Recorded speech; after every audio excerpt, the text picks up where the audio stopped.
Greetings, my peeps, and welcome to the All Things Basketball Podcast with your boy GD. In this episode, it's the NBA free agency period, so a lot going on there, a lot of signings, 3 major trades, and some disturbing news coming out of Charlotte. So just sit back, relax, and enjoy the show.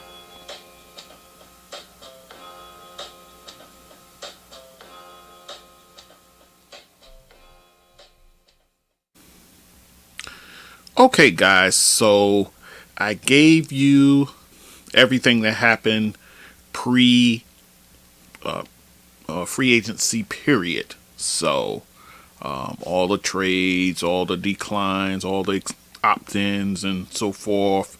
And just to restate, the salary cap now is at $123.6 million. So it went up over $8 million from the salary cap of last season. So let's get into it. Like I said, let me just report this because this happened just prior to free agency starting.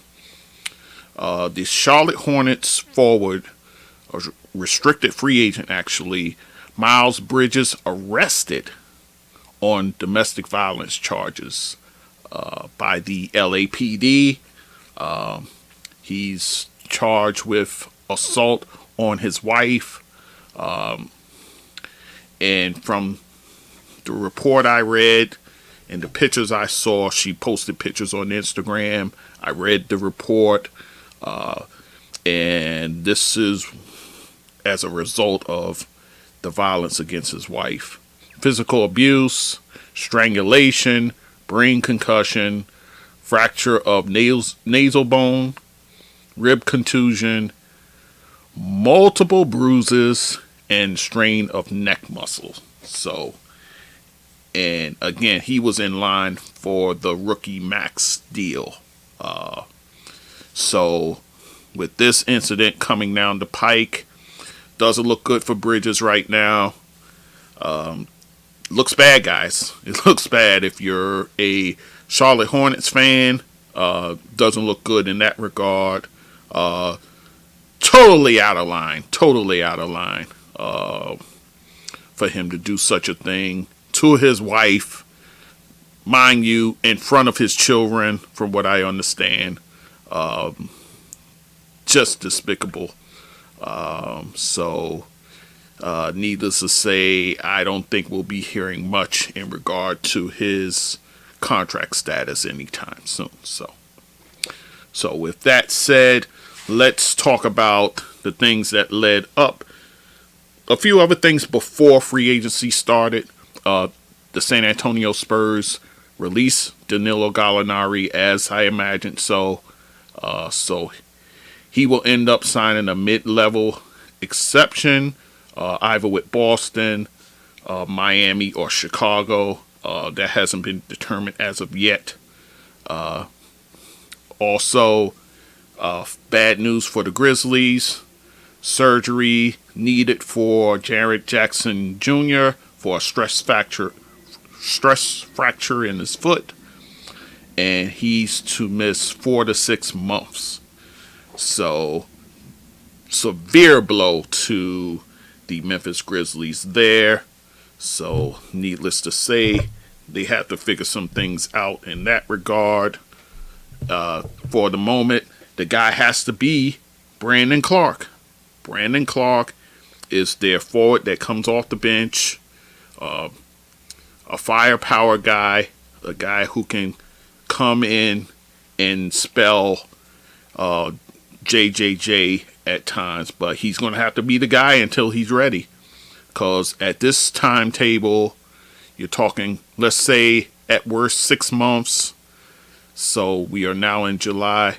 You probably won't see JJJ until January. So Brandon Clark's going to have to fill in, unless Memphis were to bring in someone with during the free agent period. We'll see what happens there. So, few things for Taylor Jenkins, the coach over there, to figure out in that regard. So Taylor Jenkins, who did a fine job with the Grizzlies last year, by the way. So those are the items that happened just before free agency got underway. So with that said, let's talk about free agency, shall we? The Washington Wizards, they do themselves a tremendous favor. You bring back Bradley Beal, you max him out 5 years, $251 million. So you got your franchise player, so to speak. Well, franchise player and Bradley Beal locked in for the next 5 years at 50 plus million per year. So, that's what the Wizards had to do. You want to keep your guy. You want to send that kind of message there. Also, along with the Beal signing, you picked up DeLon Wright on a 2-year, $16 million deal. He's a backup point guard, but he'll probably compete for the starting point guard job over there. I think it ends up going to Monty Morris, who we've seen hold down that job over there with Denver.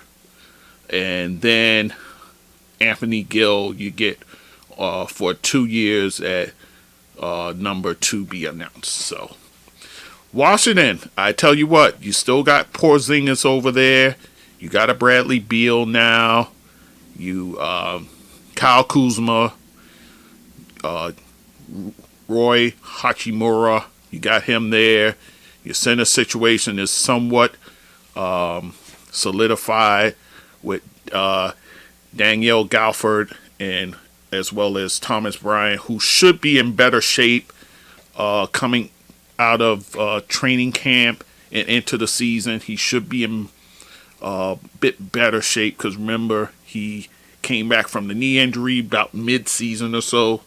So, Washington, I tell you what, like I mentioned previously, they could have a competitive team there, a team that could vie for the play-in, that's for sure. Maybe sneak into the bottom half of the Eastern playoff picture. So, and that again, that helps my Knicks. So, we'll see what happens there if they're really competitive this year. So that's the Washington story. For Portland, right out the gate, they signed their young mercurial guard over there, Anthony Simmons, who came in, filled in for Dame when Dame had the abdominal injury. He came and filled in and did an admirable job. Very good job, actually. They re-signed him 4 years, $100 million. So what Portland seems to be doing now is creating a Dame CJ McCollum 2.0. So you now can start Dame with a Simmons here and kind of create that same sort of dichotomy you had previously there. So that looks good for them. A signing I really loved was getting Gary Payton II on a 3-year, $28 million deal. I love that deal. Gary Payton II, who's gone through it, who's bounced around a little bit, trying to find his way, finally latches on with a Golden State team, was a vital part of what they did last year. Tough kid. You saw him go down with the elbow injury early in that Memphis series, then come back and play in the finals. Of course, the son of the great Gary Payton, the Glove. So I was happy to see him get a deal like this, get some security there, make his way, and he will be definitely one of those, one of the first guards coming off the bench to spell for either Dame or Simmons. And if something were to happen to either guy, he's the guy who can come in and sort of fill in for the time being. So I love that signing. Also, too, Joseph Nurkic, he re-signs there 4 years, $70 million. Important signing, a great signing. The problem with Nurkic, health. It's always health with him. But he's a guy, when he's in there, he's a difference maker in the middle. So you kind of had to do this deal, kind of gun to your head sort of thing. But you got him back in the fold. Also, you're bringing back a Drew Eubanks, a guy who ended up, he got dealt to them in the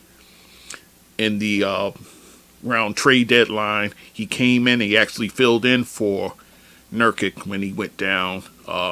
He did okay, he did fine. So this is a good signing for them. It's a 1 year, terms to be announced later, but he's a guy who can spell for Nurkic, that's for sure. And then you also, so those are the signings there for Portland. So, hey, listen, Portland's trying to do all they can to support Dame Lillard and trying, get him that elusive chip over there in Portland. So, we'll see what happens there. If Dame can stay upright, Portland can be that fly in the ointment. This is going to really test Chauncey Billups to see what he can get out of this squad here. So, in his second season as a coach. All right, and then we move on to Milwaukee. Milwaukee re-signs fan favorite Bobby Portis, 4 years, $49 million. Bobby Portis, who really held down the fort while Brook Lopez was down for a lot of the season, to be honest. And Bobby Portis came in and, he did a yeoman's job filling in for Lopez. And he earned this contract extension here. 4 years at $49 million. I'm happy for him. I loved him when he was Nick here. Didn't work out. Just the numbers game just didn't work. But he's found a home in Portland, and he's been a vital part of what they do, especially during their championship run, and even more so last year. So, and then you bring in a guy, Joe Ingles. You give him a 1 year deal, turns to be disclosed, but Joe Ingles, he's a guy, former Utah Jazz. He got dealt also during the trade deadline. He ended up tearing up his knee, so we'll see how his health status is. But he's a guy, when healthy, kind of a Swiss Army knife, sort of. He could play either guard position. He can play the small forward as well. Terrific passer. Really good shooter. So he's a guy I see fitting into that Milwaukee Bucks culture over there. The coach over there, Coach Bud, will find a way to utilize him when he's healthy, and he'll be a help to that team. They're bringing back also Wesley Matthews on a 1 year to be disclosed also.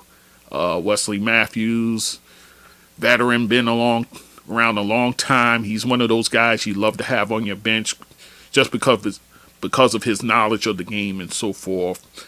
And he can still play as well. So, and then a young guy, Javon Carter, 2 years, turns to be disclosed on him as well. So he's one of those guys coming off your bench also. So I don't think Milwaukee's done by any stretch. I hear the rumblings of possibly a Derrick Rose maybe going over there, which I would think would be a brilliant move for the Milwaukee Bucks. And, because the Knicks are now, they're still in rebuild mode, trying to figure some things out. They've done some things on their end, so I think it would be incumbent to try to get Derrick Rose a ring. That'll be a magnificent opportunity over there with Milwaukee. So we'll see what Milwaukee does in that regard. Because they do need insurance in case they lose a Drew Holiday. You need somebody to fill in there. And, man, if you can get a Derrick Rose there. Whew, man. So So that's the deal there. The Philadelphia 76ers, they get Daniel House Jr. He's a bit of a swing man there. 2 years, $8.5 million for him. You get a Trevor Lynn Queen, turns to be announced on him. And what I think is a heist here, PJ Tucker you stole away from Miami. 3 years at $33.2 million. So I think this is a major pickup for them. Kind of replacing a Danny Green type, but he's a bulldog. Tucker is. You put him in right away. You start him along with, of course, Embiid and Tobias Harris. So so you got yourself a nice front line there with those two guys. So Philadelphia going for it. Still haven't heard word about Harden yet. Again, I think that's a fait accompli. You pretty much got to work out the numbers and so forth. So I think that you'll hear an announcement on him shortly.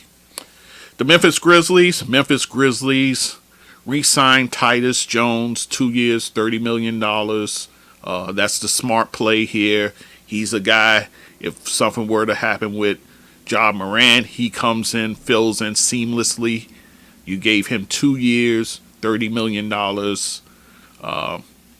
For a backup point guard, may seem kind of high, but in this instance, it's worth it because he's a guy where, again, if Morant were to be lost for any significant amount of time, he can man the fort until he arrives back. And speaking of Ja Morant, he was given a 4-year, $226 million deal. He was given the rookie max, so after this season, his rookie max will kick in. So Ja Morant very much earning that money as he is the linchpin for the Memphis Grizzlies here. Taylor Jenkins knows that this is a guy that he can hang his hat on, he can rely upon, who can really galvanize this team. So Ja Morant, rightfully so, getting the money he richly deserves. So, with that said, we move on to the Clippers, LA Clippers. Again, you have John Wall in the fold now. Nicholas Batum, who opted out of his deal, has actually re-signed for 2 years. Turns to be disclosed, but I imagine it's more than the 3.3 he was getting. I believe that's what he was getting. Let's see. Yeah, the 3.3 million. I think it'll be more than that. So, Nicholas Batum, he's one of those guys, a utility guy, can come in, fill in. You don't lose anything with him playing out there. He knows the Clippers system, so he's a guy you need in the fold. And then Amir Coffey, a shooting guard you got. You gave him 3 years, $11 million. Low risk, high reward sort of deal. So he'll fit in that scenario there as well. Now moving to the team that also plays in that arena, the LA Lakers. Right now, they signed Damian Jones. He's a CAA guy, 2 years. Turns to be disclosed, but he will get a player option on his second year. So we'll find out how much money there. Lonnie Walker the fourth, 1 year, $6.5 million. So you give him the mid-level exemption. He comes from the San Antonio Spurs. San Antonio made an offer to him, pulled it off the table. So the Lakers swooped in and scooped up this guy. A young player, shooting guard type, can play small forward as well. He's a guy who can light it up given the opportunity. So we'll see what happens there. Then you steal Juan Toscano Anderson. He was playing with the Golden State Warriors. He won a championship over there. So you kind of steal him away from the Warriors. A 1-year deal turned to be disclosed. So you bring him into the mix.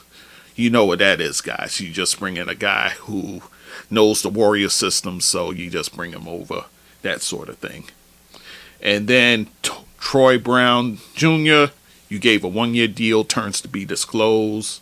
But it seems like it'll be the veterans minimum for Troy Brown, the junior. And then, of course, they're still trying to work out the kinks for a Kyrie sort of deal. I'll disclose that later if it transpires. So we'll see what happens there. Then Toronto, they signed their big Chris Boucher, 3 years, $35.25 million. So you get a guy who he could fill in if something were to happen with Pascal Siakam or your center over there, so forth. He's one of those guys who can come and fill the void, and plus gives you maximum production off the bench as well. So Toronto re-upping a guy who's been valuable for them.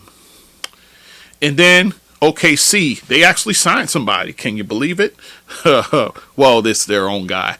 Luguentz Dort. Or Lou Dort, 5 years, $87.5 million. So you make an investment in a young guy who's shown you spurts of growth over there.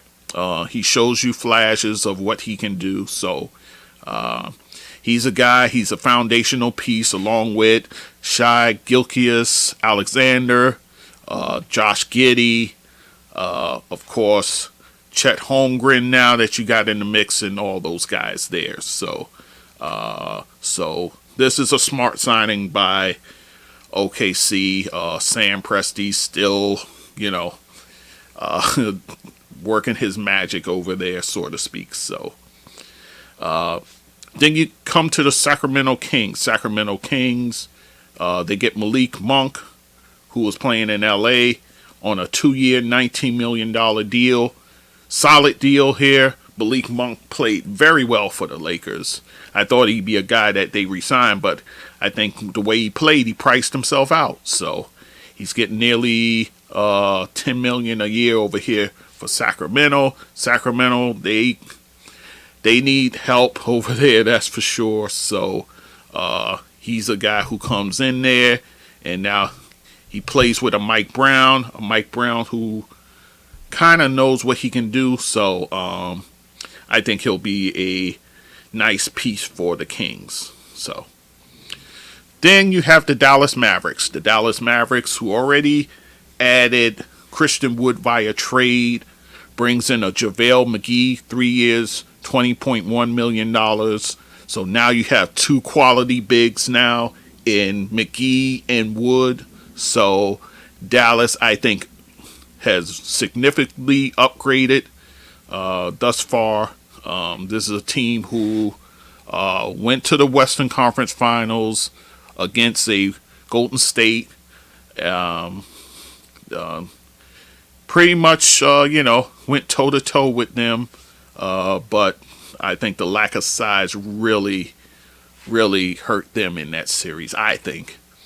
And then you bring in a Theo Pinson on a 1-year, turns to be disclosed. He's a guy you keep on your bench. He's a rah-rah guy. Because I've seen his work here in New York. He was with the Knicks on their bench. He's one of those guys you like to keep on the bench. He keeps guys positive. He keeps guys, raring to go. So doesn't give you much playing time, but he's a guy you like to keep on the bench nonetheless. The Detroit Pistons, they re-signed Marvin Bagley III to a 3-year, $37 million deal. Marvin Bagley, who has woefully unperformed as a number 2 pick, but he kind of finds a home here for Detroit. He has room for growth here with Detroit, that's for sure. You got a lot of young guys, a lot of young pieces there, so he'll get a chance to shine over here, that's for sure. So you already have the franchise player, Cade Cunningham. You bring in a Jaden Ivey, so your backcourt is set there. So you definitely can use some production up front, that's for sure, especially with Jeremy Grant going out the door. So Marvin Bagley III staying with the Pistons. And they also pick up a Kevin Knox. Kevin Knox, 2 years, $6 million. Talk about a guy who's underperformed. Oh my gosh. Former Knick. He got dealt to Atlanta, bringing back a Cam Reddish. So he got a shot in Atlanta. Not much of a shot there. So he'll get opportunity with the Pistons here to see what he can do. Very offensive minded. His defense is suspect, but hey, he'll get an opportunity here. The kid is still talented, still young. So so he'll get a shot over here with Detroit, and we'll see how it goes there. The Houston Rockets, who's also in rebuild mode, of course, they do re-sign one of their young guys, Jason Tate, a forward there for them. 3 years, $22.1 million. So not a bank breaker, that's for sure. But the guy has upside. He has plenty of upside. So he fits in with what they do there. So the Houston Rockets hanging on to Jason Tate. In Miami right now, they're kind of playing things low. They do bring back Victor Oladipo on another 1 year deal, $11 million. So he showed you flashes of the old Oladipo in the playoffs. So again, I think with some more conditioning in the off season, a training camp under his belt, I think he stands to give you more with Miami. I'll talk a little bit Miami when I talk about the Nets, because that kind of plays a significant role in the drama that's going on over there. So with the Denver Nuggets, they do the smart and prudent thing. They give Nikola Jokic the Supermax, 5 years, $264 million. The 5th year is a player option. And guys, this is the richest contract given to an NBA player, $264 million. So to say it's much deserved will be an understatement. 2-time MVP of the league. You know his work. You know what he can do out of the center position. He gives you a triple-double. Nearly averages one. That's how well he plays. Nikola Jokic will not hit the open market, guys. So forget about it. He's there to stay in Denver. So we'll see what happens during the season for Denver. If they get Jamal Murray back healthy, Michael Porter Jr. So Denver trying to keep things moving forward. And they were able to actually steal Bruce Brown from the Nets. 2 years, $13 million. Bruce Brown, I think, is a sneaky pickup here. I think he's a guy who can definitely help this Denver Nugget team with the things that he can do. He's a 3-and-D guy. He's kind of a Swiss Army type guy who can give you a lot. So, especially with you losing a Will Barton there, you did bring back Kentavious Caldwell-Pope, but I think Bruce Brown will be a significant rotation player for the Denver Nuggets. The Orlando Magic, they re-signed Gary Harris. I talked about him the previous episode.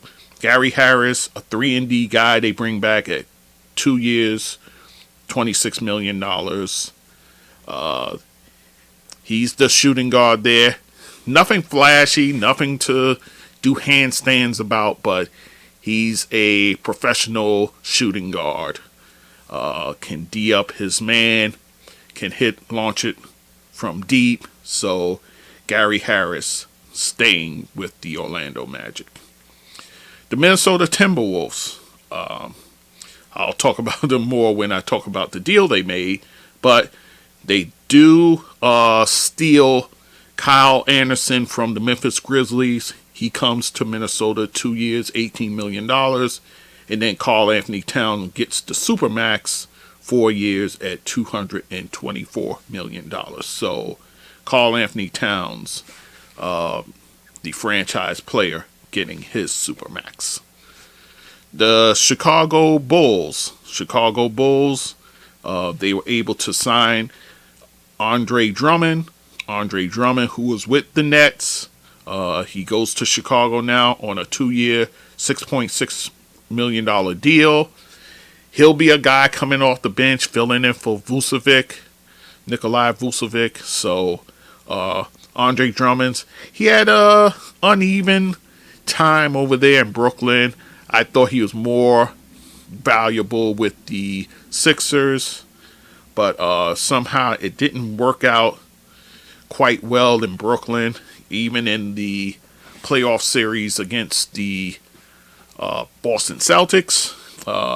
He didn't see a lot of significant time in that series, guys, so kind of leaves me worried there. But Chicago gets him at a cheap price, so we'll see what he can do there.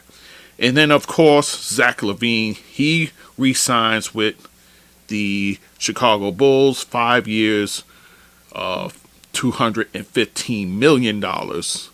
So Zach LaVine's there to stay, along with the likes of DeMar DeRozan, Lonzo Ball, and those guys there. So Zach LaVine staying in Chicago. The Phoenix Suns, I'll talk about them a little bit more as well when I talk about the Nets, because they play a key role too. But Devin Booker, he signs his Supermax 4 years, $224 million. So he's in Phoenix for the foreseeable future. And then Damian Lee, also coming from the Golden State Warriors. So seems like these competing teams, guys, are snatching up Warriors and putting them on their roster. 1 year turns to be announced. So Damian Lee, a guard who definitely can be a help. He's a vet, so definitely can help there. And it doesn't hurt having a guy there who knows the Warrior system. So the Cleveland Cavaliers, surprisingly, actually, Ricky Rubio going back to the Cleveland Cavaliers. He tore up his knee early in the 2021-22 season, but he was playing very well. I mean, he was doing some things that guys I hadn't seen him do in his career, but he played well over there for the Cleveland Cavaliers, and they did the wise thing in bringing him back. Hopefully his knee will be fine. He'll be okay. He's up there in years, guys, but they give him a 3-year, $18 million deal. You'll take that in a heartbeat, especially for a backup point guard like Rubio. So, an absolute steal at this price if that knee is right. Robin Lopez, he seems to be bouncing around now. He was with the Orlando Magic. Now he turns up here with the Cleveland Cavaliers. 1 year turns to be announced. And then they re-sign their point guard, Darius Garland, 5 years, $231 million. As we saw last year, he had a coming out season, all-star game, just a solid point guard. Right now, getting his just desserts, getting the well-deserved rookie max.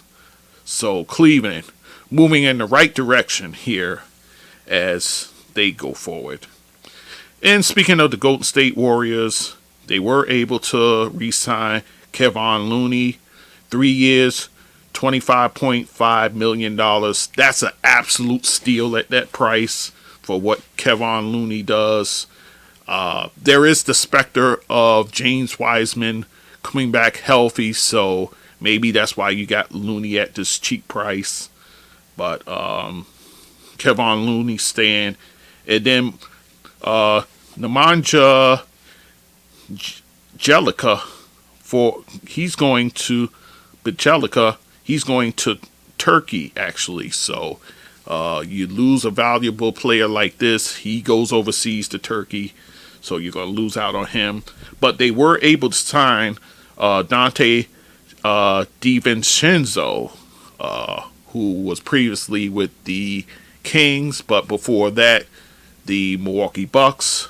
2 years, $9.3 million. So I think DiVincenzo, I think he's a guy who fits with what the Warriors do. He'll kind of ease the blow of losing a Gary Payton II, a Damian Lee. He's a guy I think can launch it from long distance, so he fits in with what they do over there. So DiVincenzo joining the Golden State Warriors. The Indiana Pacers signing Jalen Smith, re-signing him rather. He's a talented big to 2 years, $9.6 million. So he's a guy who can play. He can play, guys. So he'll fit in with what they do over there. Indiana kind of figuring out what they're going to do going forward. And the last bit of signing that I have as of now, Zion Williamson staying with the New Orleans Pelicans, 5 years. The deal can range from $193 million to $231 million. Of course, there's some incentives in there, of course, including him making an All-NBA, MVP, or Defensive Player of the Year within next year or so. If he can do any of those sort of things, then the contract goes up.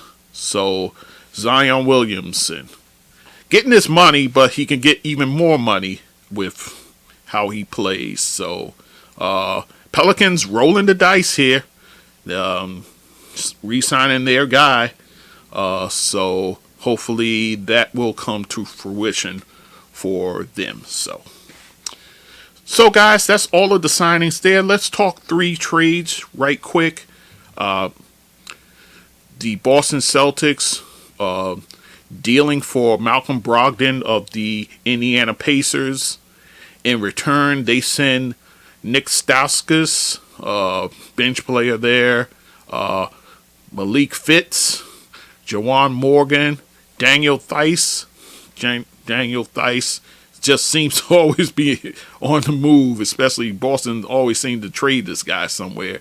And then Aaron Nesmith, who a couple of years ago was their draft pick, outstanding shooter, hasn't really got the opportunity with Boston. He goes to a situation in Indiana where he can get a shot there. So I understand they got a Chris Duarte there. Of course, they got Tyrese Halliburton there. So he's a guy who can get an opportunity here, guys.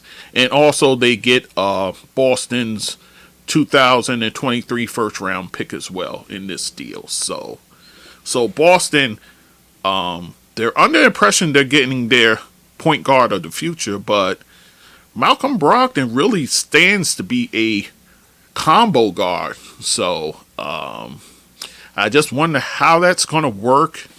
I would think they're still going to start Marcus Smart. You're just going to have Malcolm Brogdon be the third guard, I guess, behind Smart and Jaylen Brown. So high price to pay for a third guard, but they seem to be willing to be good with that.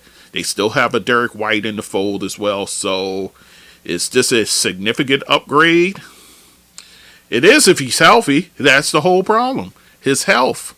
He's mixed significant time during his time with the Pacers. So does he all of a sudden get healthy all of a sudden and give you, 60 games?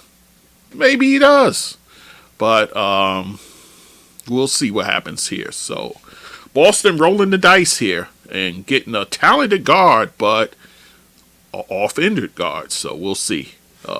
Gave up quite a bit to get him too. So, and then you have the Sacramento Kings acquiring Kevin Huerter of the Atlanta Hawks. They get Huerter, and in the trade, Atlanta gets back Justin Holiday, a much-traveled guard.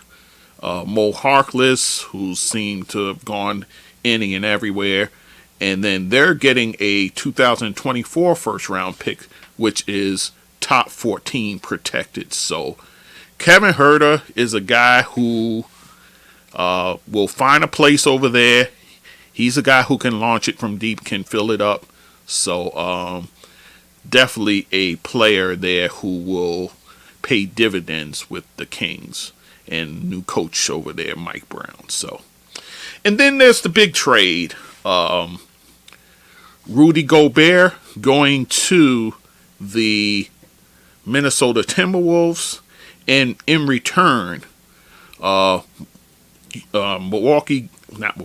Minnesota gives up Malik Beasley, Patrick Beverly, Wesley Walker Kessler, the center they got in the this past draft, the 2022 draft, Jarrett Vanderbilt, Leandro Balmero, who they got in last year's draft, and they're giving up 3 unprotected picks. Excuse me, 2023, 2025, 2027, all unprotected, and they're giving it a future top 5 protected pick. I heard it was 5 picks. I heard it was 4 picks. I guess if they're including Wesley Kessler, it makes 5 picks. I don't know how they're working that out, but so Milwaukee. I keep saying Milwaukee. Minnesota's given up quite a lot to get Rudy Gobert. Rudy Gobert is a guy, he led the league in rebounding last season. I think his defense has kind of slipped. It got to a point where he was nearly unplayable in that Utah-Dallas series, which is appalling to me because Dallas had no bigs to speak of. So right now, what do you do with a Karl Anthony Towns? I guess you'll slide him to power forward now. You let Rudy Gobert man the middle. The only thing now, a guy like Anthony Edwards, who likes to attack the basket now.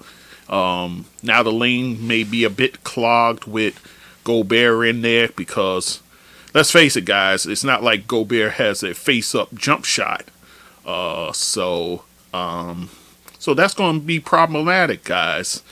Then you know, on top of that, you kind of hamstring your roster.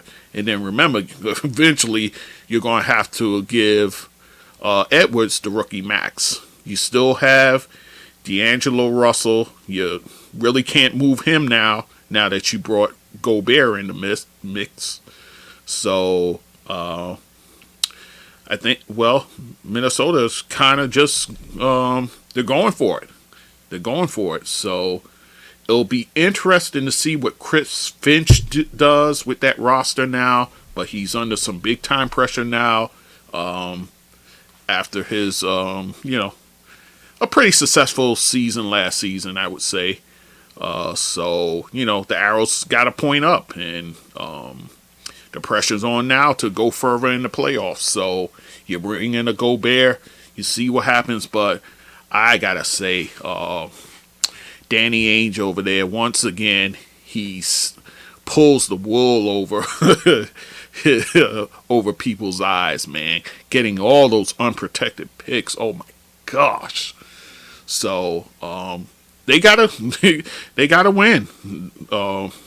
Minnesota has to win Because if any of these picks end up lottery, oh my gosh, forget about it. So, so that's going to be a trade we'll be keeping an eye on.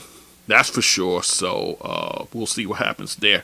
All right, guys, I'm going to cut it off there. I think I'm just going to have this be a solo episode as it is. So, the next time you probably hear from me, guys, I'll be talking Knicks. I'll be talking Nets. I want to do separate episodes on them because the Nets drama is enough to fill an episode.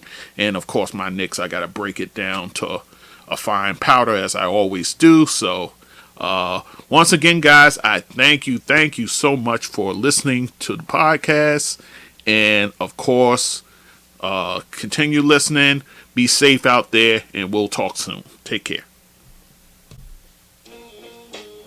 So, my peeps, if you like what you're listening to, you can go to my website, www.allthingsbasketballwithgd.com. You can also email me at thatsportsdudegd@gmail.com. To support this podcast, you can go to my PayPal, and that email is thatsportsdudegd@gmail.com. Also on my Anchor page, I have a support button there that you can also use to help the podcast. I'm on all the major platforms like Anchor, Spreaker, Google Podcasts, Amazon, SoundCloud, YouTube, Castbox, Radio Public, Podchaser, just to name a few.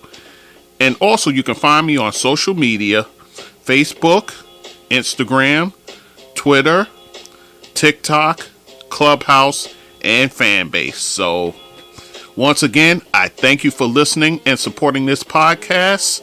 And take care and be safe.